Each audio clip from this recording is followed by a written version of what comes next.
Can you see it? Good, awesome. So what I want to talk about is why do we teach personal finance in college? And let me tell you a little story. I didn't think we had to. I came into this teaching job on personal finance by chance. One of my colleagues retired, so I took over his class. I put a class together, and as I was putting the class together, I'm like, this is too simple.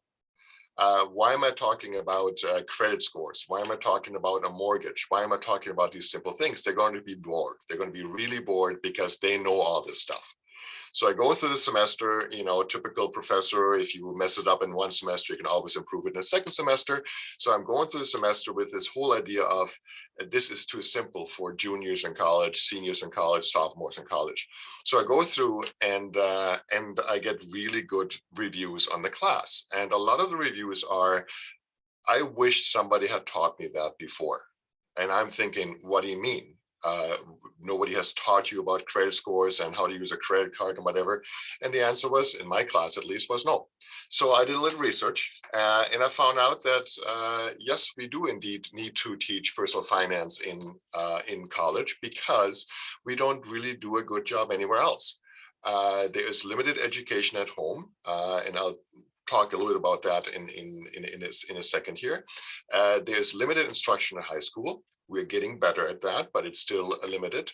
There's a question on how prepared the teachers are on both at home, at high school, and even at college. And there seems to be a belief that teaching investing is teaching personal finance. And a lot of classes that we teach actually have to do with investing. And I'll make the comment a little bit later. My dear son, who is 25, he knows more, quote unquote, about cryptocurrencies than he knows about a credit score.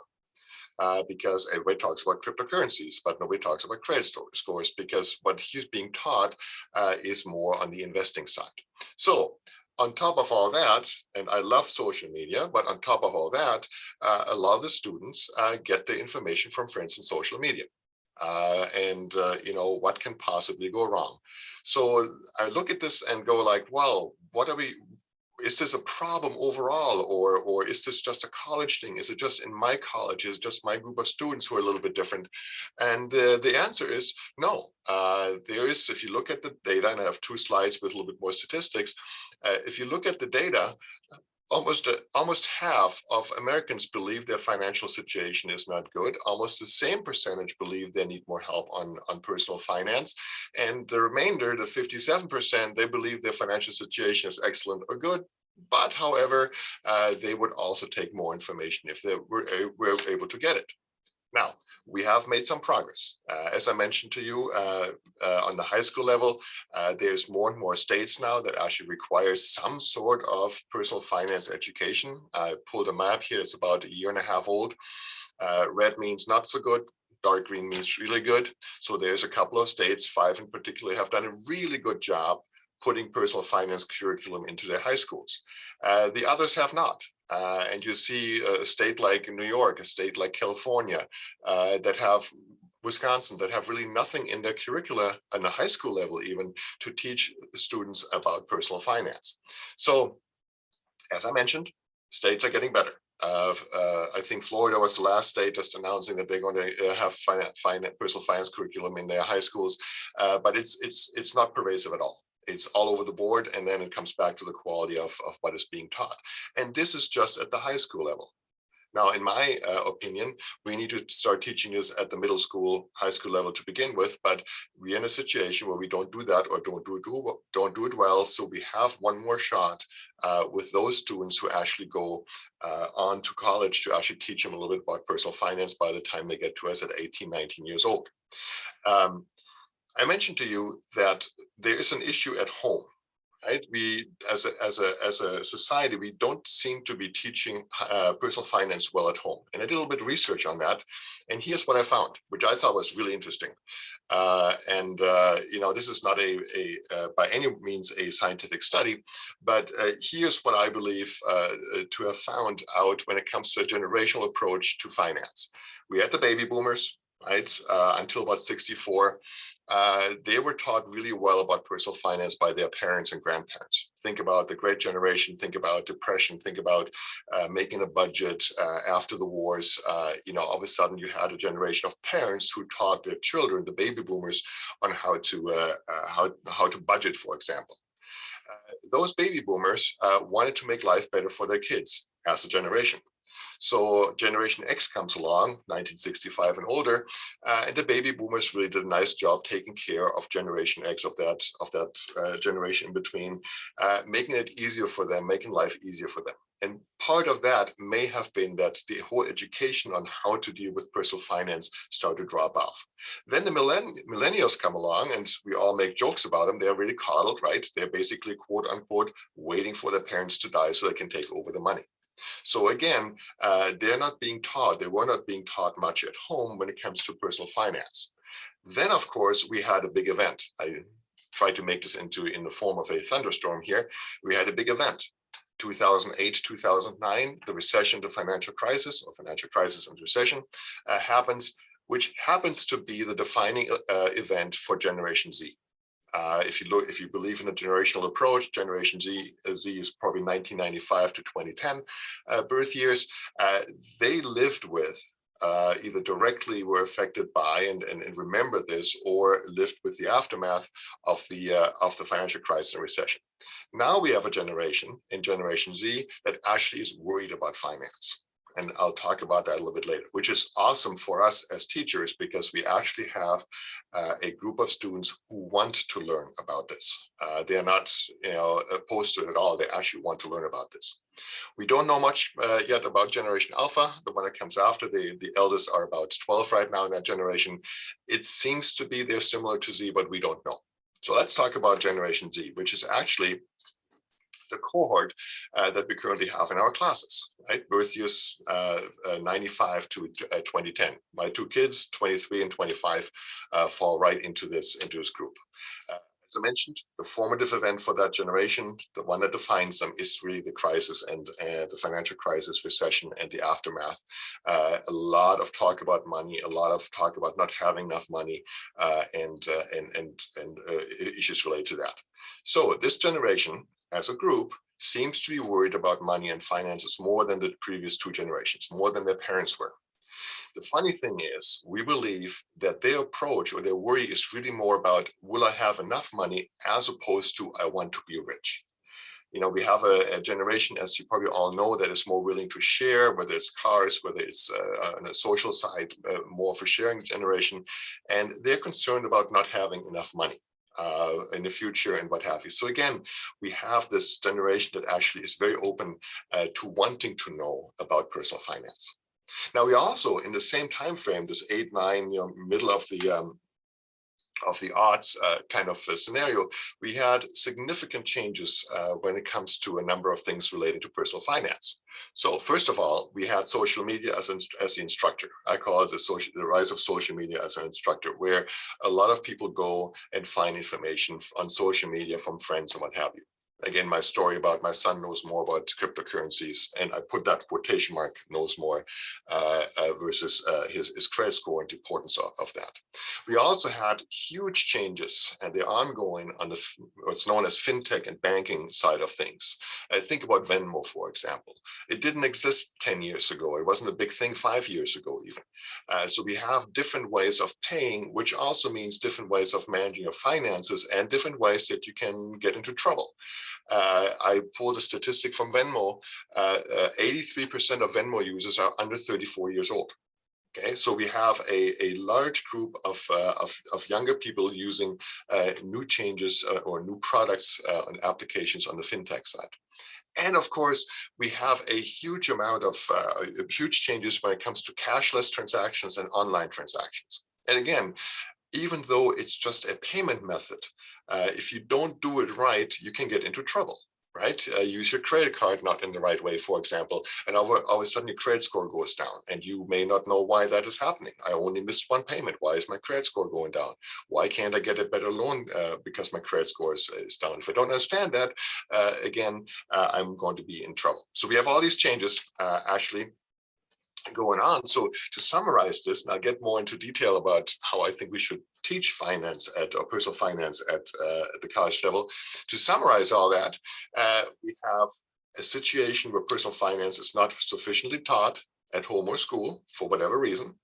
We have probably insufficient preparation of instructors. They may be all over. They may be thrown into a new environment that they themselves may not totally understand or maybe not be totally familiar with. We have a focus on investing when we talk about personal finance. We have rapid changes that have happened already, and there's more coming on how we do personal finance. Right? All of a sudden you can buy a fraction of a share in whatever Microsoft. You don't even have to buy the whole share anymore. You can buy yourself into cryptocurrencies. You can open credit cards, debit cards. You can use Venmo accounts, whatever it is. We do things differently than we did 10, 15, 20 years ago. Again, with different impact on how we actually do our personal finance and how we maintain a high level of personal finance, whether it's a high credit score or a high savings for retirement in the future. We have social media as a source of information, good and bad, right? It depends on what you do, how well you do your social media. But we have a lot of bad information out there, a lot of urban legends. And I mean, my son believed, and he's very smart, but he believed that cryptocurrencies could only go up, right? Well, they did for a while, and then they didn't anymore. And as I said, what could possibly go wrong? And the answer is a lot. Right? We are in a situation now where we have high schoolers and we have college kids and probably even post-college kids who never were taught properly on how to manage their personal finance, their personal financial lives. And that is a problem. Again, as I said, we have a good situation right now in that we have a group of students in the cohort who really want to learn more about that. So in my opinion, how do we do that best? Here's some tips that I found through my classes and that we hopefully address in the course materials as well. First of all, and that's the mistake that I made, or the misconception that I had coming into my classes, was I assumed there was knowledge there. And I assumed there was solid knowledge there. And I assumed there was correct knowledge there. And there often is not. So assume that there's little knowledge, incorrect knowledge, or incomplete knowledge about financial topics. And when you go in with that assumption, and I'm not saying anybody's dumb or stupid at all. It's just like they don't have the information very often, or have wrong information, which is even worse. The second thing that I learned is teach to the concern. The concern, as I mentioned in this generation, seems to be, will I have enough money? Not will I be rich? Or I want to be rich. Will I have enough money? What does that mean? Well, I want to have a house. I want to be able to live in a home. I want to have some money for retirement. I may have a car or a child or whatever it is. Will I have enough money for that? So instead of focusing on how to invest your money, focus on these goals. Retirement, for example, saving for a home, affording a home. How do I get a good mortgage deal? What do I have to look out for in a lease and what have you? Stick to the basics. Again, something I didn't think was necessary at the college level is really basic stuff that people who are a little bit older, like myself, I'm a Gen Z, I'm right at the cusp between baby boomer and Gen Z, things that we have learned. And as Amber said, when I teach from my mistakes. I mean, I've made stupid investments. I've made some stupid decisions when it comes to that. I started about 5 years late on my retirement savings. Again, nobody really taught me about retirement. So I started 5 years late, which is not a big deal, but will have an impact on the amount I will have saved at the end of my career. Keep it simple. Make simple examples, make simple connections to reality. Right? If you have a credit card and you're paying 17.9% interest rate, this is what this means. If you don't make your payment on time, then your credit score may drop 30 points the next time you see it pop up on your Wells Fargo account. Make it practical. Very, very practical, not theoretical. And it goes back to this keep it simple and keep it to the basics. It's really so this hands-on approach to how to live your life and have a better financial situation than you thought you could, or than you even be aware of what you need to do. And the other thing I do a lot of is examples. like I said, hands-on stuff. George buys a car for $1,000. They need a loan at 7.5%. How much does the loan payment amount to every year? What is the monthly car payment they have to worry about? How does that get impacted by your taxes, because you're using post-tax money to pay for that car loan? To be really very precise on this topic, and really make it a hands-on thing and not too theoretical. As I mentioned to you, this generation is open to receive this information, and they're not really getting it anywhere. Not at home, and maybe never had studies at high school that talked about this specific topic. Now, when it comes to the topics themselves, I have my outline, and you can change it any which way. Obviously, I have my outline, and what I really start out with is I ask the question, what do you want to be, do, and have, right? We all want to be rich. We all want to be all this stuff. But you specifically, Johnny, what do you think you want to be? Do you want to be a musician? Do you want to be an attorney? Do you want to be a nurse in a hospital? Do you want to be a good friend? What do you want to do? Do you want to work 40 hours a week or 80 hours a week? Do you want to work until you're 55 or 65? What do you want to have? Is a house important for you? Is a big car important for you? So I really have them think about these very basic things, to really sit down and say, yeah, this is where I'm thinking I'm going, and also make it very clear to them. Things change, right? You think you're going to be single all your life, and all of a sudden you meet the love of your life and you have 6 children. Things change. Right, and be okay with that, but sit down at some point, and this is a good time, 19, 20 years old, what do you want to be, do, and have? What's important to you? And then tie that in with, how are you going to get there financially, right? I want to have a big house. Well, a big house will cost you $1 million in a mortgage, and the mortgage will be $6,000, $9,000 a month. How are you going to afford that? How are you going to get to that? And really have them make that connection between what I want to do, and make the connection between, oh, I need to think about this from a financial perspective as well, not just in theory, but in very practical terms. Then I talk about topics that, again, very simple, to the point: earning money. I found out that many of my students do not know the difference between a salary and wages. And they have certain perceptions that come with either one. Some of them are correct and some of them are wrong. All of a sudden, they may not realize that if I get a salary, I don't get paid overtime. So if I work 60 hours a week in my job, I'm going to get my $50,000 a year no matter what. If I'm a wage earner, I get, after 40 hours, I get 1.5 times my salary, my wages.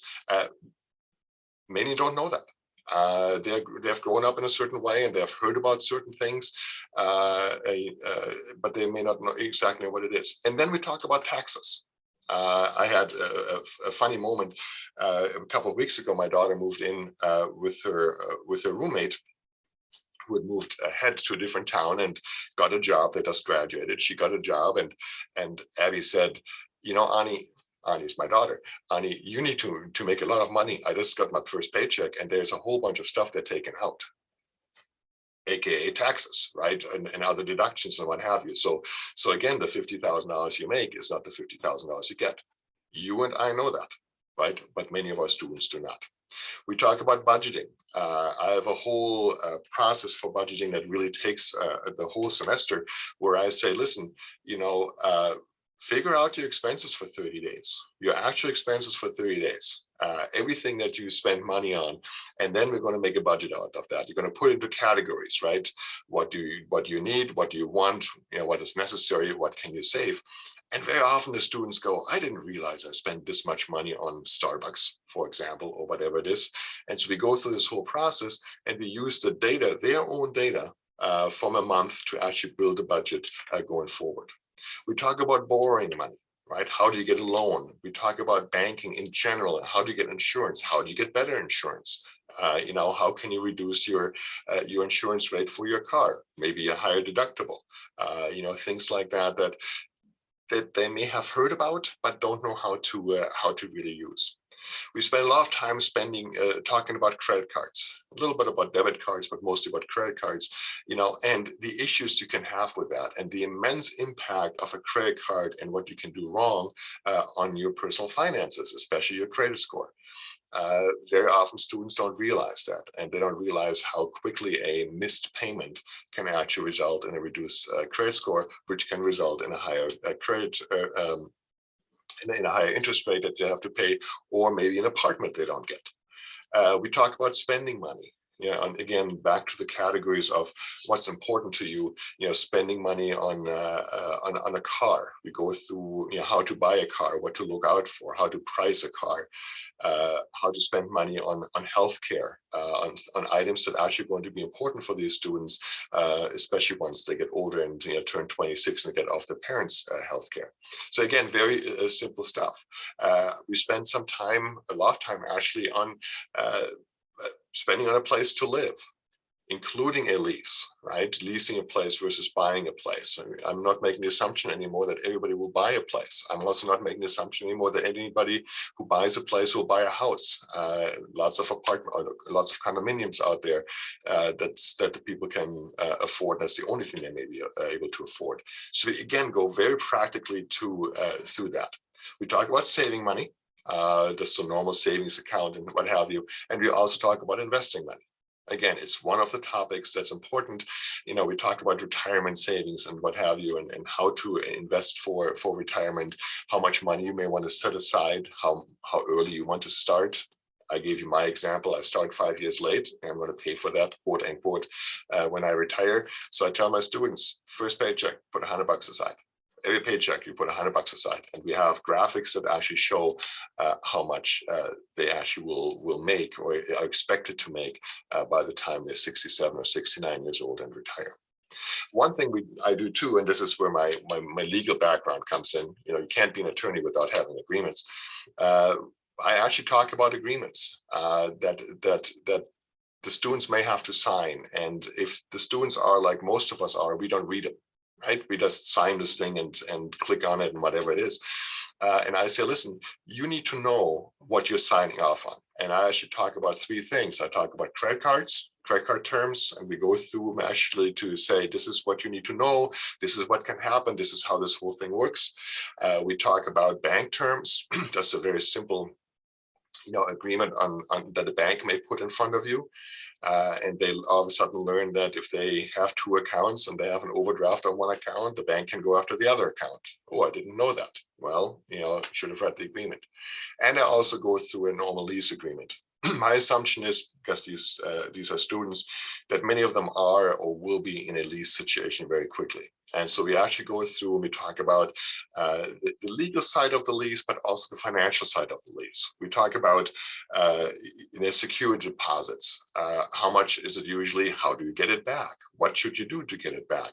What should you do if your landlord doesn't give it back to you? And things like that. So again, very practical.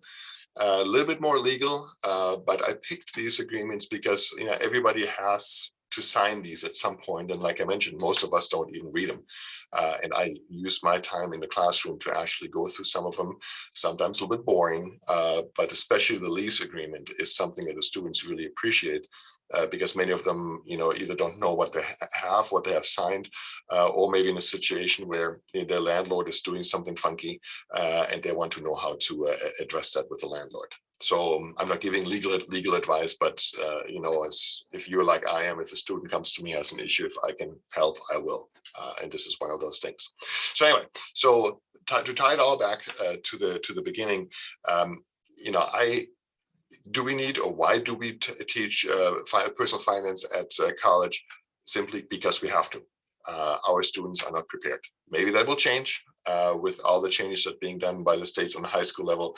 But right now, we need to teach personal finance, and it needs to be really basic, hands-on, usable stuff, because these students want this information, they need this information, and as I mentioned to you a number of times, we are dealing with a generation that actually wants it, which is really, really awesome from a teaching perspective.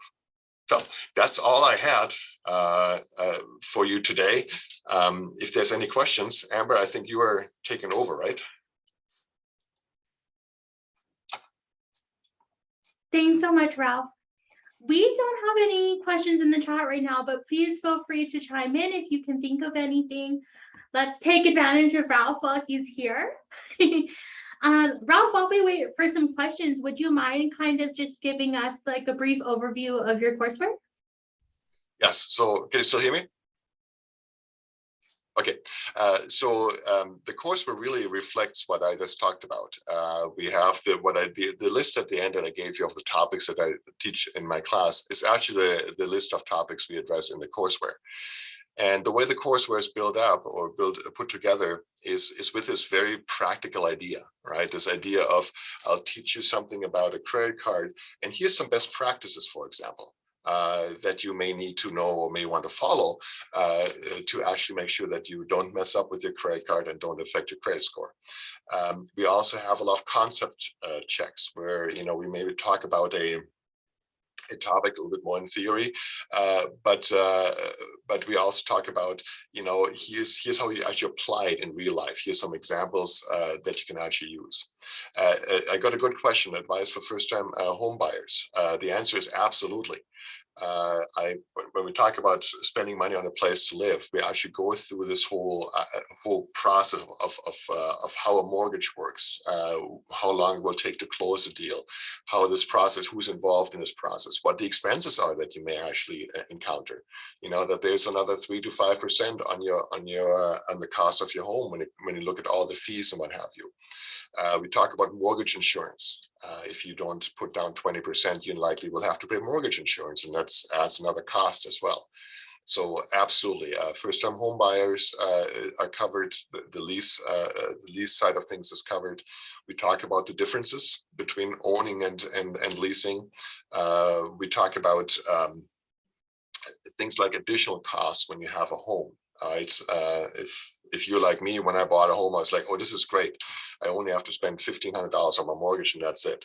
Oh, well, not quite, right? There's property taxes, there's a roof that needs fixing, and somebody needs to plow the snow. You know, I'm from Moorhead. This is far north. We're right next to Fargo, North Dakota, which, by the way, does exist, right? So we have snow. Who plows my snow? Do I have to do it? Well, if I do it, I need to have a snowblower. So we actually go through that, you know, for a first-time home buyer to realize that they can go in with eyes wide open. Here's all the things I need to think about. And again, hopefully in a very practical environment, in a very practical way of looking at it. And we talk about homeowners insurance, right? Average $150 a month, whatever it is in the United States, so that they can think about this as they go and think about buying a home. Hey, there's more than just a mortgage payment. There's much more than that. Awesome. Thank you, Ralph. Can you share with us what your favorite project is for your courseware and where you really see your students get passionate about personal finance? You know, that's a really good question. I always hope it is the whole idea of this financial philosophy, you know, what you want to be, do, and have.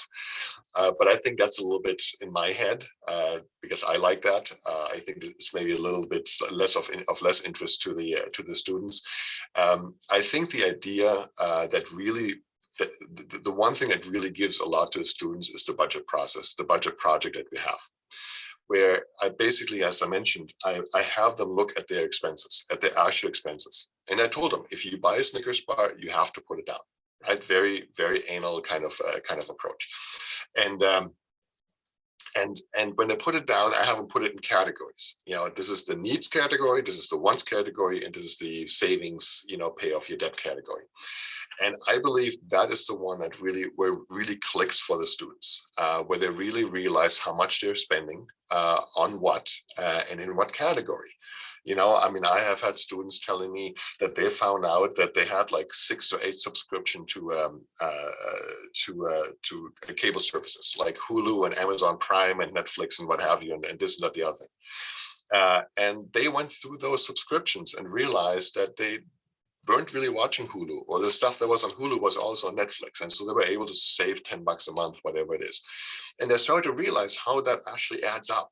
You know, I have this very unfortunate Starbucks habit And I spent, like, some of us $5.50 a day on a Starbucks, and wasn't even thinking about it. And so I make my students actually, I call it annualize your habits, and say, okay, if you spend $5 a day, right, and 365 bucks a year, that's 1,800 bucks a year. That's after taxes. So you have to make 2,200 bucks a year to pay for your Starbucks. And all of a sudden, the students go, whoa, I didn't realize that. That's like, well, welcome to the world, right? None of us do, really. And that's sort of a wake up call for the students. The other one that they seem to like is when we go into buying cars. I've spent actually quite some time on that section, on where to look for best pricing, and should you take a loan, should you lease, and what have you. And that's a big item for them as well, because that's something that they all want to do, buy a new car, or have to buy a new car because the old one is falling apart. And to give a little tips on how to do it, and some tricks on how to do it, that seems to be going over as well, really well. And the last one, and again, it makes sense because of who this generation seems to be, is they like talking about investment for retirement. And that surprised me, because I was like, you are 19 years old, you're 20 years old, this is really early for you to start thinking about it. But when you think about it, if their concern truly is to have enough money as they grow older, then retirement is a big chunk of that. So wanting to learn about retirement is actually, it makes sense, even though they're 21 years old. And I can tell you, I was not interested in that at 21. Okay. I had one of my students came into my office a couple of months ago, and he said, I have to tell you a funny story. He was interning in a company, and the company has a benefits plan, and they actually are paying benefits to interns, which is something you may see in other places as well. Well, he decided to actually contribute to the retirement fund. He just turned 20, I believe.